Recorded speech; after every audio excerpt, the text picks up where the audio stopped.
My daughter's teacher encouraged kids to call her broken robot because of her stutter. When I tried to hold him accountable, he laughed and said, if she can't handle a little teasing, life's going to eat her alive. I didn't say a word. That was 2 months ago. I stayed silent. That was 8 weeks ago. This morning, he had to be escorted out of his office. I still remember the day my daughter came home from elementary school crying her eyes out. Her little face was completely red and swollen, and it absolutely broke my heart. I asked her what was going on, keeping my voice steady and calm. This continued for a few minutes. My daughter has a speech impediment, so this was nothing new, but still, her stuttering was lasting longer than usual, which made me immediately suspicious. After 10 minutes, she finally said enough for me to make out what was going on. Well, kinda. I knew it was something about her teacher, and the class laughing at her. It was enough for me to be filled with rage. In front of her, I kept my cool and used my usual dad trick. I grabbed a piece of paper, scribbled a world's coolest daughter certificate onto it, and handed it to her. Through her tears, she started giggling, and finished her evening with a Bath and Body Works bath bomb. The next day, after I dropped her off, I waited in the car park. After 20 minutes had passed, I sneaked into her elementary school and stood outside the door of her classroom. I honestly had no idea what I was doing or what exactly I was looking for. I just knew I needed to do something, and after just a few minutes, I got my answer. The teacher asked the class a question, and my daughter's hand shot right up. A feeling of pride filled my veins, but that was soon replaced with rage. 300 and... She struggled to get the words out, but it was clear she knew the answer. But instead of encouraging her, the teacher chuckled. Suddenly, the entire room broke into laughter. "Hey, Zoe, maybe you should use your words," someone heckled. "She sounds like a broken robot," someone else said tauntingly. It took everything in me not to burst right through the door and start throwing hands, because I knew that would embarrass her. So instead, I continued observing. Tears started streaming down my daughter's face, and the teacher said, "Okay, let's move on," with a massive smirk plastered on his face. That's when my cover was blown, because my daughter ran out to try and make a beeline towards the bathroom. But I stopped her, and she ran into my arms. I held her so tight she could barely breathe, and I immediately felt her little shoulders loosen up. I put her down, and she tightly held my hand as we marched to the principal's office. When we walked in, he looked confused, and I could immediately tell that he wasn't aware of what was going on. So I laid it out for him. "A member of your staff has been encouraging bullying towards my daughter." My tone was cold, straight to the point. I expected to notice some sort of urgency or shock in his face, but instead, he just sighed. "What is it for?" "Her speech impediment," I responded. "Well, she should probably get it fixed then." My hand that wasn't holding my daughter's tightened so hard my knuckles turned completely white. I was about to say something, but that's when I noticed the school calendar on his desk. There was an event scheduled for Friday that week, the school talent show. That fact was enough for me to walk away from the situation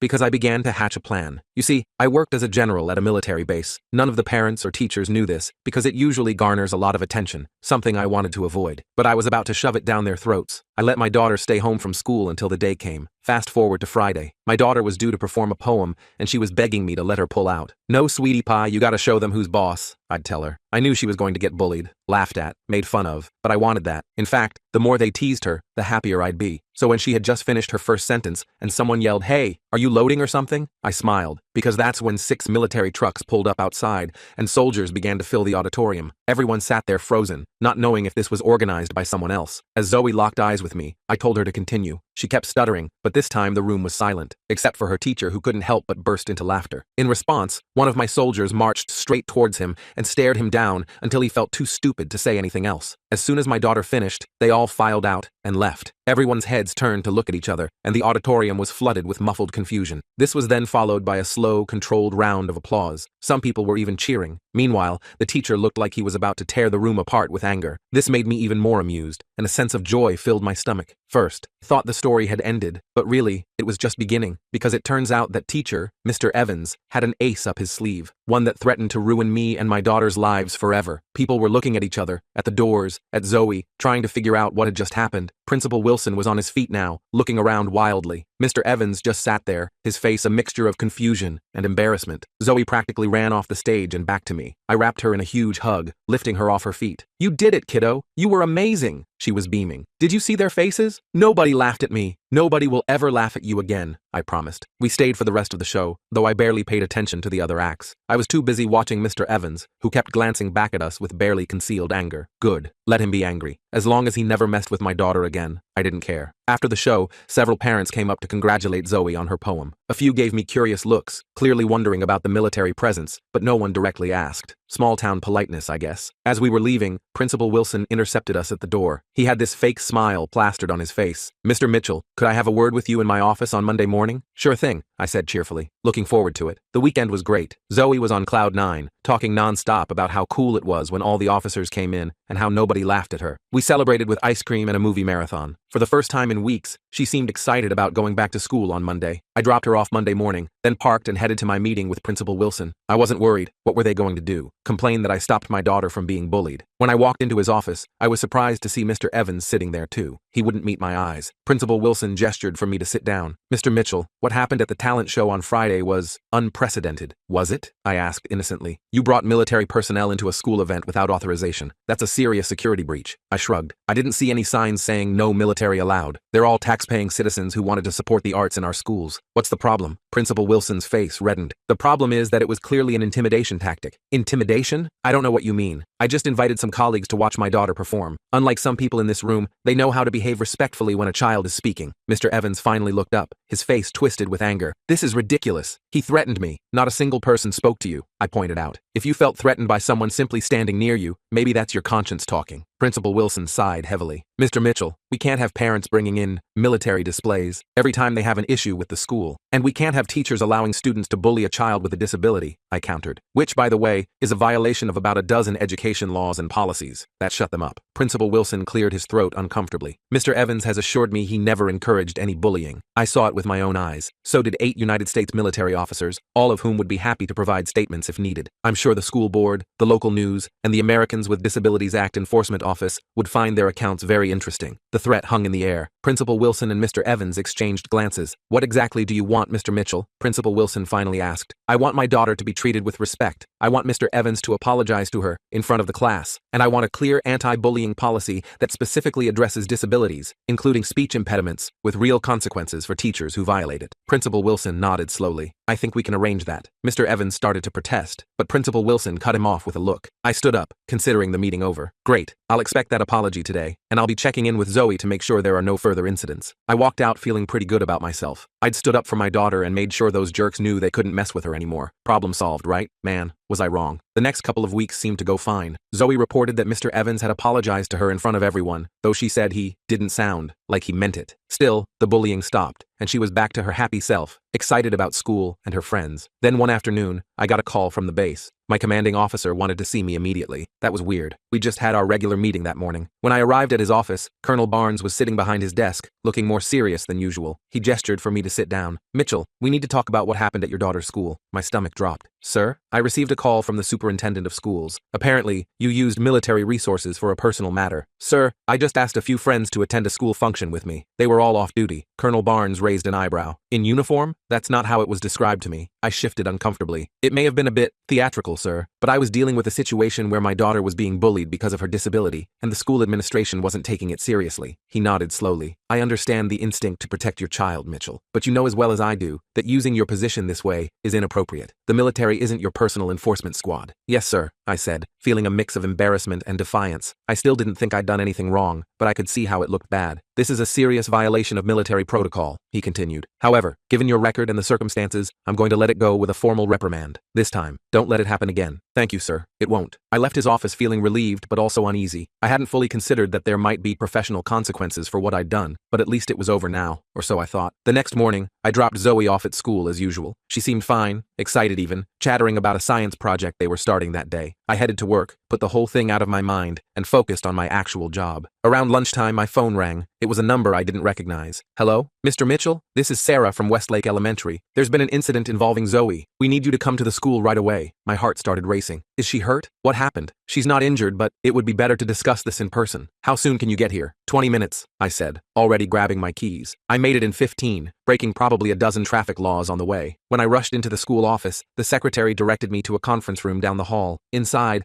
I found Zoe sitting alone at a big table, looking small and scared. When she saw me, she burst into tears. I immediately went to her and pulled her into a hug. What's going on, sweetie? Are you okay? Before she could answer, the door opened, and Principal Wilson walked in, followed by a woman in a suit I didn't recognize. Mr. Mitchell, thank you for coming so quickly, Principal Wilson said. This is Ms. Taylor from Child Protective Services. My blood ran cold. CPS? What the hell is this about? Ms. Taylor stepped forward, her expression professionally neutral. Mr. Mitchell, we received a report expressing concern about possible intimidation tactics being used in front of your daughter. I felt like I'd been punched in the gut. What? That's ridiculous. Who would say something like that? Ms. Taylor glanced at Principal Wilson, who suddenly seemed very interested in his shoes. The report was anonymous. she said, though her tone made it clear she knew exactly who had made it. But it detailed an incident where you allegedly used military personnel to create an intimidating environment at a school function. I couldn't believe what I was hearing. I was protecting her. The school wasn't doing anything about the bullying, so I took matters into my own hands by potentially making an entire auditorium of children uncomfortable with an unexpected military presence, Ms. Taylor asked, and using your daughter as the centerpiece of this display? Put like that, it did sound bad, but that wasn't how it happened at all. I didn't intimidate anyone, I insisted. I just wanted to make sure no one laughed at her while she was performing. Ms. Taylor made some notes on her tablet. Mr. Mitchell, I understand you're a single father. Is that correct? Yes. Her mother left when she was 3. And you work full-time as a military officer? A high-stress position that likely involves long hours? I saw where this was going and felt sick. I make it work. Zoe is well taken care of. Ms. Taylor turned to Zoe, her voice softening. Zoe, can you tell me how you felt when all those officers came into your school? Zoe looked at me, then back at Ms. Taylor. I was scared at first, but then I felt safe. Nobody laughed at me. Did you know your dad was going to bring military officers to your school? Zoe shook her head. Not exactly. He just said to trust him. Ms. Taylor made another note. And how did you feel when the other kids and your teacher laughed at you before? Zoe's eyes welled up again. Really bad. Like I wanted to disappear. Ms. Taylor nodded sympathetically, then turned back to me. Mr. Mitchell, I'm not making any determinations today. This is just a preliminary interview, but I do need to conduct a home visit and speak with you privately as well. Fine, I said, trying to keep my voice steady. Whatever it takes to clear this up. She scheduled the home visit for the next day, then left. Principal Wilson mumbled something about Zoe being excused for the rest of the day and practically ran out of the room. I was furious. This was clearly retaliation from Mr. Evans or Principal Wilson or both. They couldn't handle being called out for their behavior, so they were trying to paint me as an unfit parent, and they were using Zoe as a pawn in their game. On the drive home, Zoe was unusually quiet. Finally, she asked in a small voice, Dad, am I going to have to go away, like Mom did? My heart broke. No, sweetie, absolutely not. This is just a misunderstanding. That lady is just doing her job, making sure you're okay. And you are okay, right? She nodded. I'm okay when I'm with you. That night, after Zoe went to bed, I sat at my kitchen table trying to figure out what to do. The CPS visit didn't worry me too much. Our house was clean, there was food in the fridge, and Zoe was obviously well cared for. But the fact that someone had made this report at all was deeply concerning. How far were they willing to go to get back at me? I decided to call my friend Linda, who worked as a family lawyer. I explained the situation, trying not to sound as panicked as I felt. First of all, take a deep breath, she said after I finished. CPS gets false reports all the time. They're trained to recognize when someone's using the system for retaliation. But what if they don't? What if they decide I'm some kind of military nutjob who's endangering his kid? Linda sighed. Look, I'm not going to lie to you. The military stunt wasn't your smartest move, but one bad decision doesn't make you an unfit parent. Just be honest with the caseworker, show them your normal home life, and emphasize that everything you did was to protect Zoe from ongoing bullying that the school refused to address. I followed her advice. When Ms. Taylor came for the home visit the next day, I was calm and cooperative. I showed her around our house, including Zoe's room with its mountains of stuffed animals and books. I explained our routines, how I'd arranged my schedule to be home when Zoe got back from school most days, and the support network we had in place for when I couldn't be. Ms. Taylor seemed satisfied with what she saw, but she still had questions about the talent show incident. I understand wanting to protect your child, she said, as we sat at the kitchen table, but bringing military personnel into an elementary school without proper authorization shows concerning judgment. I admit it was unorthodox, I said, but I had tried the conventional routes. I spoke to the teacher, I went to the principal. They both dismissed me. What was I supposed to do? Just let my daughter continue to be humiliated? Ms. Taylor made some notes. There are other options. The school district has an ombudsman. There are disability advocacy groups that could have intervened. She was right, and I felt a twinge of shame. In my anger, I'd gone straight to the nuclear option without considering alternatives. I made a mistake, I admitted. I was angry and wanted to make a point, but everything I did was to protect Zoe, not to harm her or anyone else. Ms. Taylor nodded. I believe you, Mr. Mitchell, and from what I've seen today, Zoe appears to be thriving in your care, despite the challenges of single parenthood. I'll be recommending that this case be closed without further action. Relief washed over me. Thank you. After she left, I sat on the couch feeling drained. The CPS investigation might be over, but I still had a problem. Someone at that school had it out for me and Zoe, and I had a pretty good idea who it was. The next day, I decided to go straight to the source. After dropping Zoe off, I marched to Mr. Evans's classroom. School had just started, so the kids were all inside. I knocked on his door. He opened it, and his face immediately hardened when he saw me. Mr. Mitchell, class has started. If you want to speak with me, you'll need to make an appointment. This will only take a minute, I said, keeping my voice low. I know it was you who called CPS. His expression didn't change, but a slight twitch in his jaw told me I was right. I don't know what you're talking about, he said stiffly. Listen carefully, I said, stepping closer. I made a mistake with the talent show. I admit that. But if you ever try to use the system to separate me from my daughter again, we will have a serious problem. And that's not a threat. It's a promise. Mr. Evans's eyes narrowed. Are you threatening me? Again? Because that worked out so well for you last time. I'm not threatening anything. I'm just letting you know that if you want to play hardball, I'm prepared to defend my daughter through proper channels. I've documented everything that's happened, and I'm ready to take it to the superintendent if necessary. I turned and walked away before he could respond. It wasn't my finest moment, and probably not the smartest move given recent events, but I needed him to know I wasn't backing down. As I headed to my car, I spotted Principal Wilson watching me from his office window. Great. Now I'd probably get accused of confronting a teacher on school grounds. That afternoon,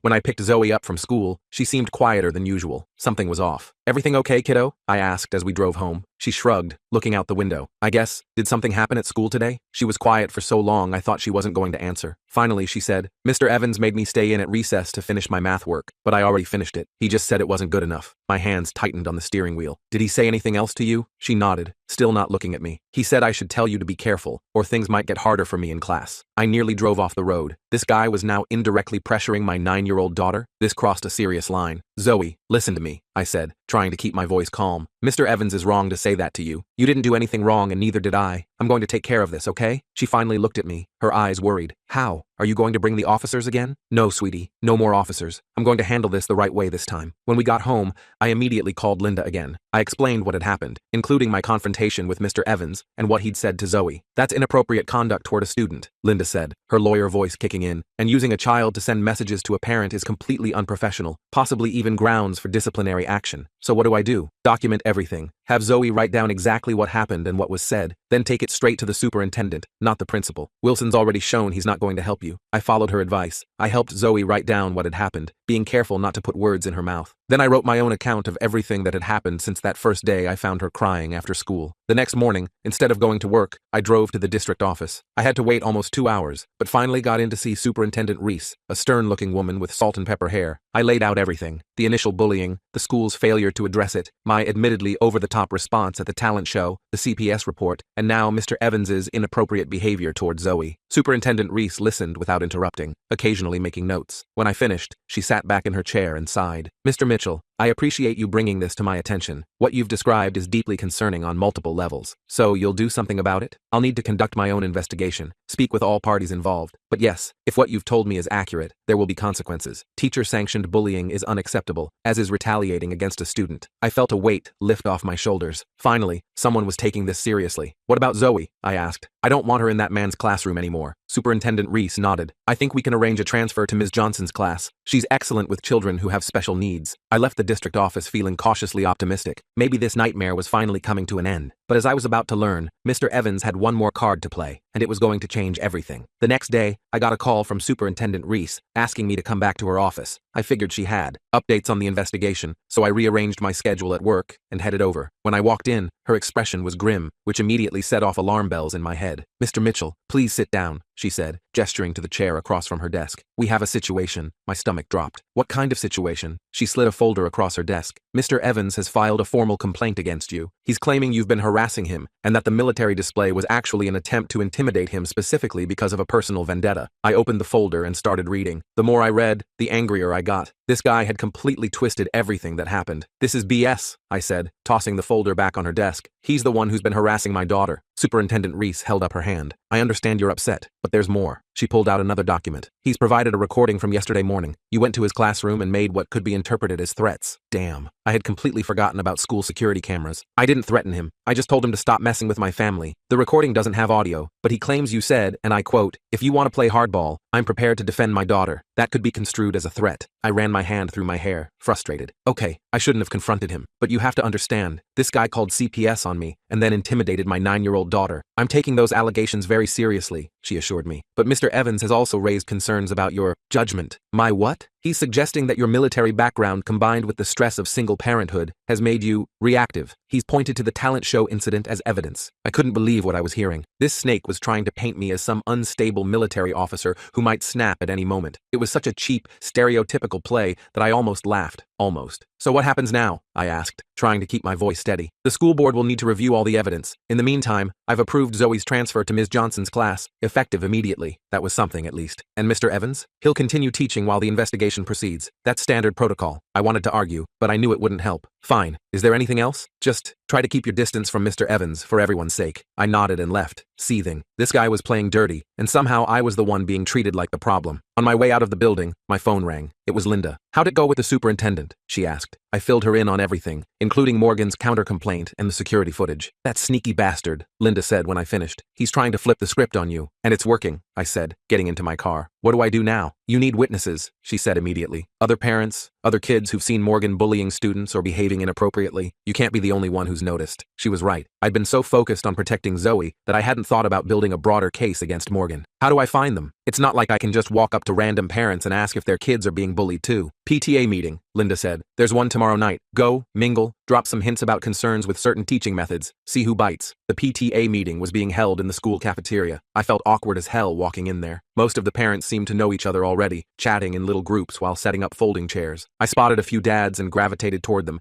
figuring that was my best shot at breaking the ice. "First time?" one of them asked as I approached. He was a tall guy with a friendly face. "That obvious, huh?" He laughed. "I'm Michael. My daughter's in 4th grade. "Jason," I said, shaking his hand. "My daughter Zoe's in 3rd. "Oh, Zoe. My daughter Casey mentioned her. She just switched to Ms. Johnson's class, right?" I nodded, surprised. "Yeah, just yesterday actually." Casey was pretty excited about it. Said Zoe seems nice but was having a rough time in Mr. Evans's class. This was my opening. "Yeah, we had some issues with his teaching methods." Michael's expression darkened slightly. "Join the club. That guy's a piece of work." My heart rate picked up. "What do you mean?" He glanced around, then lowered his voice. "Let's just say Casey was in his class last year, and it wasn't a great experience. The guy plays favorites like you wouldn't believe, and if your kid doesn't fit his mold of a good student, they're in for a rough year." "Did he ever?" I hesitated, not wanting to lead him. "Did Casey ever have problems with him specifically?" Michael sighed. "She has dyslexia. Morgan made her read out loud constantly, even though her IEP specifically said not to put her on the spot like that. When we complained, he said she needed to get over it, and that we were coddling her. Bingo. Did you report him? To Wilson?" "Yeah, fat lot of good that did. They're fishing buddies or something. Wilson just said Morgan had high expectations and was pushing students to excel." By the end of the meeting, I talked to 3 more parents with similar stories. One mom's son had ADH and was constantly being punished for not sitting still. Another parent's daughter was made to stand in the corner for asking too many questions. And one dad told me Morgan had made fun of his son's accent. The family had moved from the Philippines the year before. None of them had gone further than complaining to Principal Wilson, who had brushed them all off, and none of them knew about the others' complaints. They'd all felt isolated, like they were the only ones having issues. I got their contact information, and, with their permission, passed it along to Superintendent Reese the next day. She seemed genuinely surprised by the pattern that was emerging. "This is concerning," she admitted. "I'll need to interview all of these parents." "There's more," I said. "I think Principal Wilson has been covering for Morgan. All of these parents complained to him, and he dismissed them." Superintendent Reese's expression hardened. "That's a serious allegation, Mr. Mitchell. It's the truth, and I bet if you dig deeper, you'll find even more cases." She promised to look into it thoroughly. I left feeling better than I had in weeks. Finally, things were moving in the right direction, or so I thought. 2 days later, Zoe came home from school looking upset again. "What's wrong, sweetie?" I asked, immediately concerned. "Everyone's talking about me," she said quietly. "They're saying you're going to get Mr. Evans fired, and it's all my fault." My blood boiled. "Who's saying that?" "Just kids. They said their parents were talking about it." I pulled her into a hug. "None of this is your fault, Zoe. Mr. Evans is responsible for his own actions. But what if he does get fired? Everyone will hate me. They won't hate you. And even if some kids are mean about it, that doesn't mean you did anything wrong." She didn't look convinced, but she nodded anyway. I tried to distract her with pizza and a movie night, but I could tell she was still worried. The next morning, I got another call from Superintendent Reese. "Mr. Mitchell, I need you to come to my office immediately. There's been a development." Her tone made my stomach clench. "What kind of development?" "It's better if we discuss it in person." When I arrived, she wasn't alone. There was a man in a suit I didn't recognize sitting next to her desk. "Mr. Mitchell, this is Mr. Thompson from the school board's legal department," she said, her expression grave. That couldn't be good. "What's going on?" Mr. Thompson cleared his throat. "Mr. Mitchell, we've received some concerning information. Mr. Evans has provided us with emails that appear to show you discussing plans to, quote, destroy his career with several other parents." "What?" I was genuinely confused. "I never sent any emails like that." He slid printouts across the desk. They looked like emails from my personal account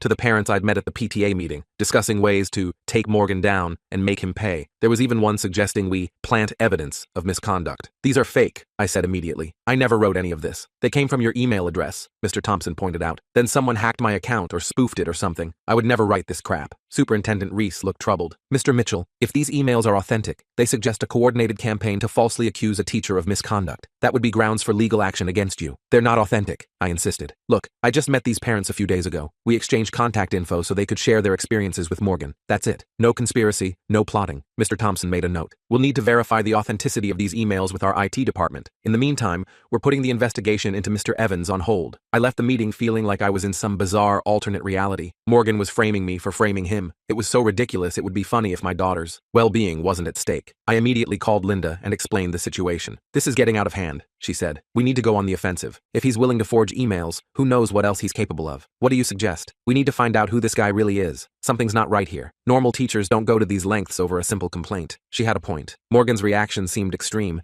even for someone worried about losing their job. I spent that night doing some digging online. I started with basic searches of his name, but didn't find much beyond the school website and some old social media accounts that hadn't been updated in years. Then I had an idea. I called Rodriguez, my friend from the base. "Hey, I need a favor," I said when he answered. "Can you recommend someone who could do a background check on someone for me? It's personal, not official." There was a pause. "I know a private investigator who's reliable and discreet. Former military intelligence. I'll send you his contact info." 2 days later, the investigator called me with his findings. "Mr. Mitchell, you're going to want to see this." He came by my house that evening with a folder of documents. "Your Mr. Evans has an interesting history. His real name is Charles Morgan. He didn't change it, but he did leave his previous school district under questionable circumstances." "What kind of circumstances?" I asked, taking the folder. "At his previous school, he was accused of discriminatory behavior toward students with disabilities. Nothing was ever proven conclusively, but there were multiple complaints. The school district let him resign quietly rather than pursuing termination." I flipped through the documents, my anger growing with each page. "So he's done this before. Looks like it. And there's more. He was married to a woman named Karen who filed for divorce around the same time. In her petition, she mentioned emotional abuse and concerning behavior toward vulnerable students." "Jesus," I muttered. "Can we use this?" "The divorce records are public. The complaints from the previous school might be harder to access officially, but I included contact info for the former principal there. Might be worth a call." I thanked the investigator and immediately called Linda to update her. She was ecstatic. "This changes everything," she said. "If we can prove he has a pattern of targeting vulnerable students, the current complaints become much more credible." The next day, I called the former principal, a woman named Susan Miller, who was now retired. When I explained the situation,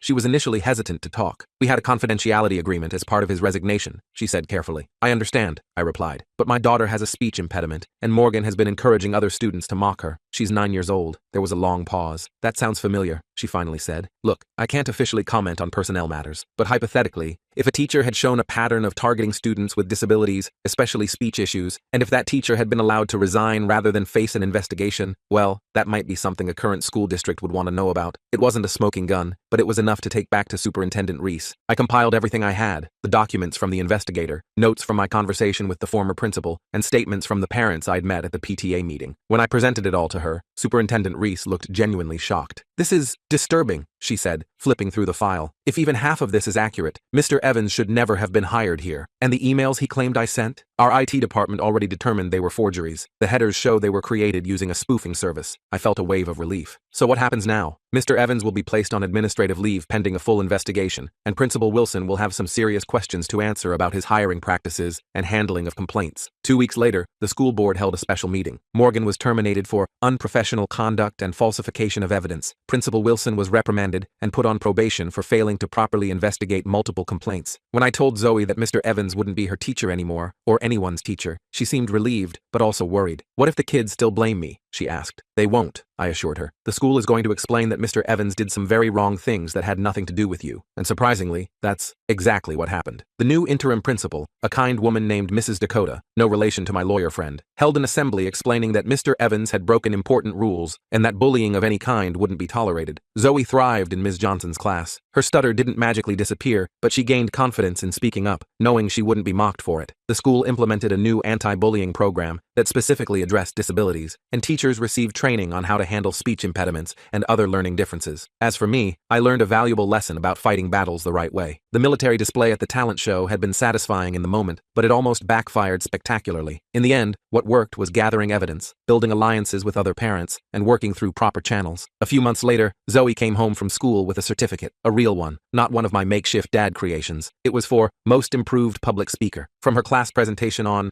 what else? Butterflies. Ms. Johnson said I did the best job explaining metamorphosis, she told me proudly, and nobody laughed, even when I stuttered. I hung that certificate on our fridge, right next to my handwritten World's Coolest Daughter Award. Every time I look at them, I'm reminded that sometimes the best way to fight for your kid isn't with a show of force, but with persistence, evidence, and a refusal to back down when they're being wronged. Oh, and I never did tell my commanding officer about that second investigation into Morgan. Some things are better left unsaid, especially when they work out in the end.